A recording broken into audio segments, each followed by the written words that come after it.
Uy! Ay! Anong ginagawa nyo dyan? Yo, what's up, pare?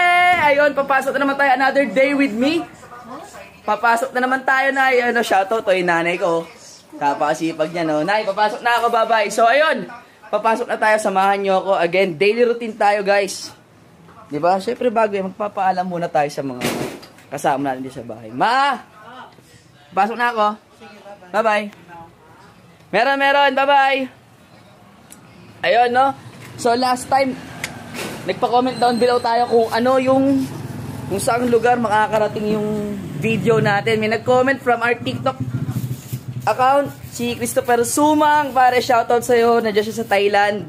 Galing yan, tropa ko na yan kung saan nakakarating. Proud kami sa'yo, pare. Minsan gusto natin makarinig ng mga ganun no? Tsaka may nag-message pa sa atin from Las Vegas. Ivan, sabi niya minsan lang daw siya mag-open ng TikTok dahil napatawa natin siya. Patatawanin ka namin ulit ngayon. Ayun. At syempre, isa sa sumusuporta sa atin from Canada, pare, Aris. Salute, pare. Ingat kayo dyan. At sa mga tropa pa natin na nasa ibang bansa, guys, ingat kayo. Yung mga Pilipino nasa ibang bansa. Grabe. Yan, mapasok na tayo. Ito, may dala tayo. Paninda. Yung mapasok mga katrabaho natin para, alam mo yun, maging healthy sila, magkaroon sila ng mga gout. Anyway, biyahe tayo. Tara! Ano? Andito na. Bye-bye. Lahat tayo. Grabe, traffic dito sa amin. Ano nyo? Ibang klase. Daig pa EDSA.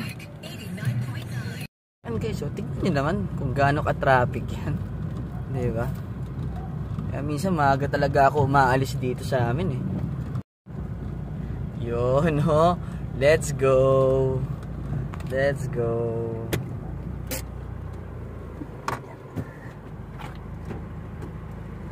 Dito na siya.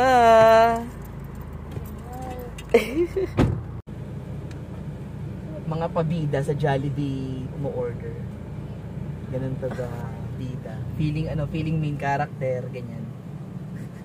Jollibee.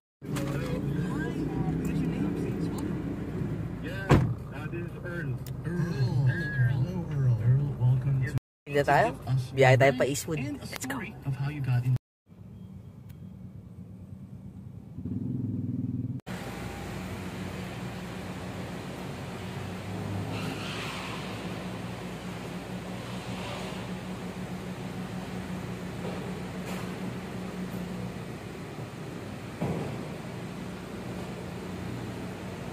Nandito tayo sa office, hindi tayo nakapag-video sa parking, medyo nagmamadali tayo, tsaka marami tayong dala.